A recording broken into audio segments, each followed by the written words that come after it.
Good morning, ladies and gentlemen. Thank you very much for joining me today. We're going to go into a little mini series of emergency episodes on the most recent US government disclosure drop. We have files, we have videos, we have audio recordings. Let's get into it. 22nd of March 2026. The United States government did something it had only ever done once before in its entire history. It opened the vault once again. 64 new files, making up 51 videos, 7 audio recordings, 6 documents, every one of them dealing with the same subject, objects in American airspace and beyond it, that the most advanced military on Earth says on the record it cannot identify. And here is the part that should make you put your phone down. This was the second release in 14 days. The first one on the 8th of May was 161 files. The press called it the largest US disclosure in the history of the United States. And then, 2 weeks later, they did it again. And this time, they went bigger. And they didn't just go bigger with documents. They released video. So today, we're going to analyze it like it should be done. Not the hype, not the thumbnail. What was actually released, where it came from, who forced it into the open, and the single sentence buried in the government's own paperwork that almost no one reported. The sentence that tells you exactly how much weight this evidence can really carry. Because I'll tell you now, before we even start, the release is real, it is historic, and it still might not mean what they want you to think it means.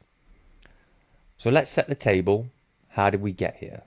Rewind to February. The president posts that he is directing his administration, the Department of War, the intelligence agencies, all of them, to begin identifying and releasing government records related to, in his own words, aliens and extraterrestrial life, unidentified aerial phenomena, and unidentified flying objects. That post didn't come from nowhere. It came in part after Barack Obama went on a podcast and started talking about whether we're alone or not. The sitting president was, by several accounts, irritated, and the directive followed. Now you can read that two ways, and I want to hold you to both. Interpretation 1, a genuine commitment to transparency, finally, after decades of stonewalling. Interpretation 2, a political move, disclosure as a spectacle, timed and framed for maximum attention. I'm not going to pretend I can read the man's mind, but notice that the very first thing this raises is a question about motive, not about aliens, and let's keep that filed away for now. That directive built a machine. It's called Pursue, the Presidential Unsealing and Reporting System for UAP Encounters, a live government website, war.gov/UFO, run by what is now called the Department of War. And in the run-up, one of the loudest supporters in Congress, Representative Tim Burchett, teased it like a heavyweight fight. He said the first drop would be big, but compared to what's coming, it's a drop in the bucket. And the phrase that he used to describe what was going on was holy crap. The president himself leaned into the theatre. Before the second release, he shared an AI-generated image of himself walking alongside a handcuffed alien at what looked like a military base. Now let the absurdity sit for a second. An AI-generated image from the president about the most serious disclosure question of all time.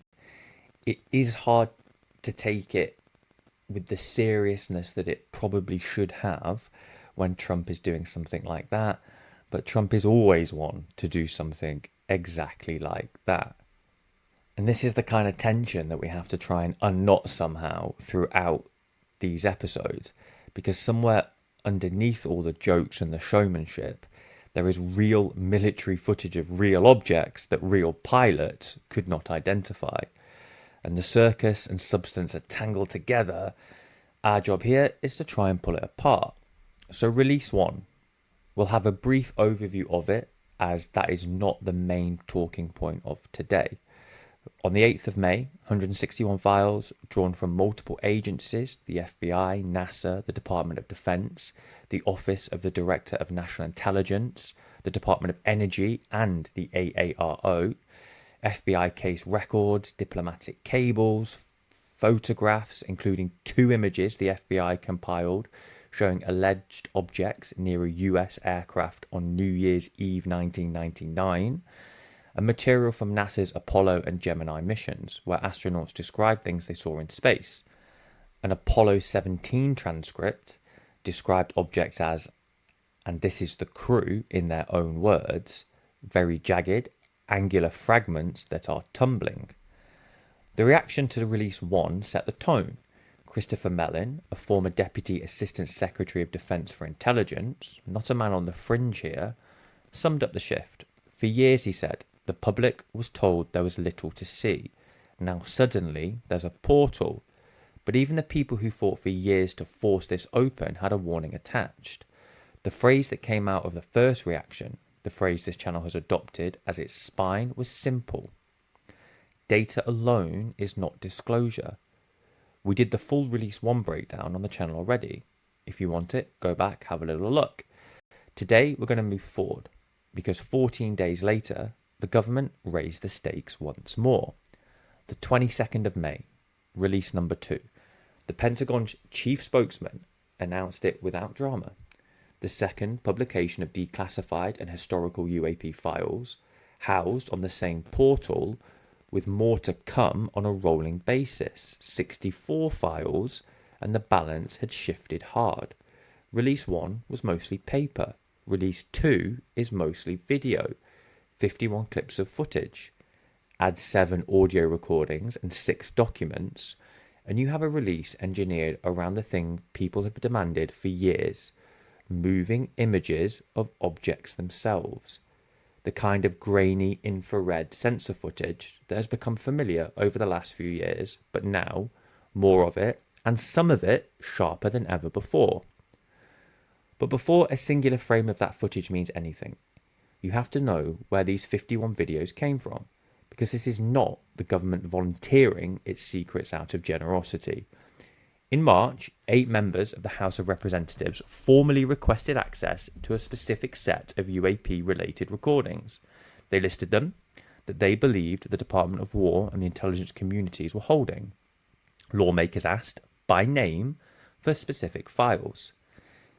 These 51 videos are, in a large part, the answer to the request. The Pentagon's own description says so. The footage was requested by the House lawmakers in March and located by the AARO, the All-Domain Anomaly Resolution Office, the military unit whose actual job it is to investigate this phenomenon. So let this land for a second. Understand the mechanism. This wasn't a gift handed down from above, this was leverage. Congress pushed and the files moved. Every single time the government has released anything real on this subject, it is because somebody with power forced the issue. And remember that. It changes how you read the word transparency. Now, the sentence almost no one reported. In the descriptions the Pentagon attached to the very videos, there's a line. Quiet, bureaucratic. The kind of thing you scroll straight past. It says that many of these materials lack a substantiated chain of custody. Let's read that again. The whole episode turns on it. Chain of custody is the backbone of evidence. It is the documented trail that proves where a piece of material came from, who handled it, when, and that no one altered it along the way. In a courtroom, evidence without a chain of custody is inadmissible. It doesn't matter how dramatic the footage looks. If you cannot prove what it is and where it has been, it is not proof of anything. It is just a clip. And the same government releasing these files under the banner of transparency is telling you in its own paperwork that for many of these videos, that trail is not established. Now, I'm not trying to play the skeptic here. I want us to be thorough, adult, and evaluative throughout these points. That is the Department of War in writing on its own release. They are handing us the footage. And they are handing the disclaimer in the same breath. So hold two things at once, because both are true. One, this is a genuine historic act of disclosure. The institutional posture has flipped from there is nothing to see here at all to a live portal with over 1 billion hits, with foreign governments, Japan among them, reportedly analysing the American files for themselves. So that shift is real, and it's obviously enormous. The second point, 1 billion clicks, is attention, not evidence. Volume is not verification. 64 files that you can't verify, that can't be fully authenticated, but they are still 64 files. Here we go. Data alone is not disclosure. Let me give you the 3 items in this release that genuinely made people stop scrolling. We can go deep on the footage next episode, but for now this is the map, so you know the territory. The first one, the Lake Huron shootdown. There is now declassified military footage that appears to show the moment a US fighter jet shot down an unidentified object over the lake on the 12th of February 2023. You might remember the headlines. It came days after a Chinese spy balloon crossed the country in a stretch where the US was knocking several objects out of the sky. What's new is the footage itself from a military sensor. And what's telling is the AARO's own assessment attached to it. They say the video is likely derived from an infrared sensor aboard a US military platform. Notice exactly what the assessment authenticates. The camera, not the object. They'll vouch for the lens, they will not vouch for what's in front of it. And number 2, a formation over the Persian Gulf. One of the clips shows multiple objects flying in formation over the Persian Gulf. Now I have to be straight with you because different outlets have reported the specifics somewhat differently. Now although there are differentiations between reporting, what is not disputed is that it's a formation, more than one object moving together. And that is the detail that unsettled the pilot themselves, because flying in formation implies coordination, and coordination implies control. And the third one, the submarine clip. There is a video showing US forces tracking a foreign submarine, and as the footage runs, the UAP becomes visible in the same frame. Sea and sky in a single shot. Now that's the kind of thing that powers the transmedium theory. The idea of objects that move between air and water without slowing down. Now, I can't sit here and tell you that's what it is. What I'm telling you is that that's what's in the frame. And that is what the serious people are now arguing about.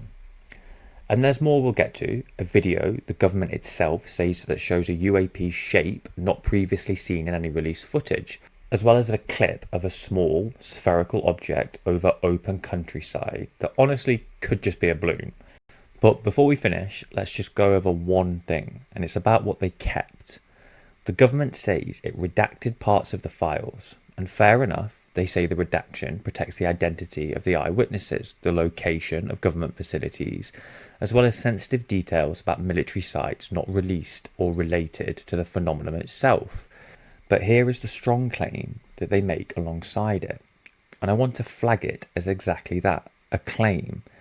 They say no redactions were made to any information about the nature or the existence of any reported encounter. In other words, trust us, we blacked out the names and the map coordinates, but nothing about the actual mystery.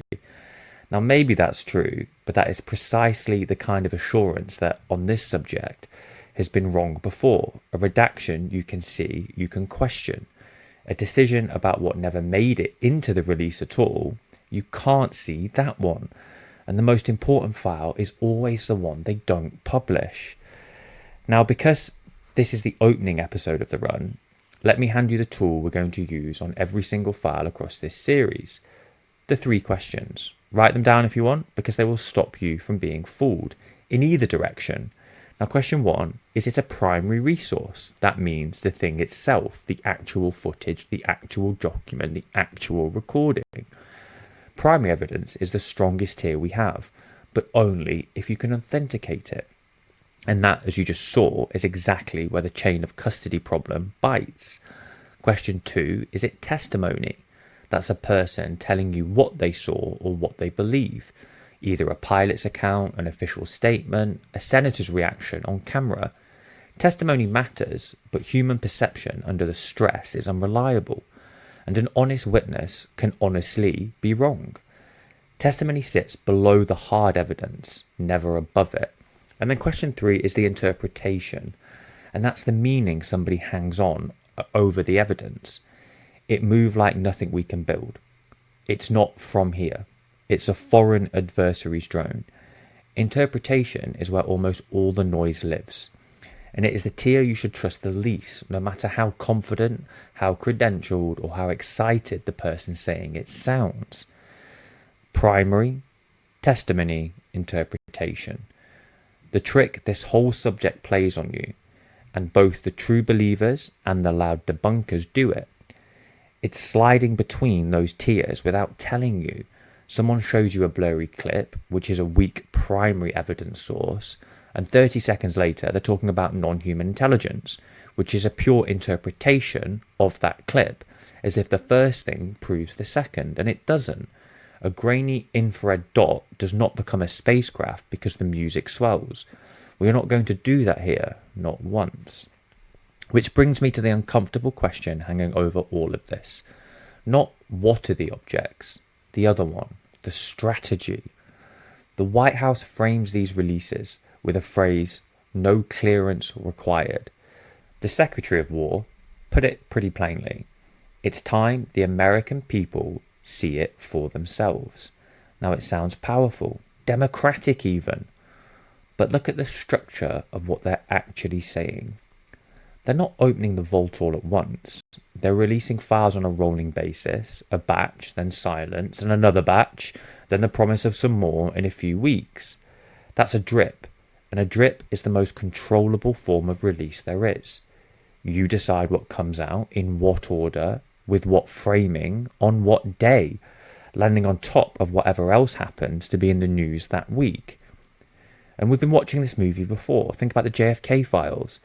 Decades of promised declassification, release after release, each one generating its own wave of headlines.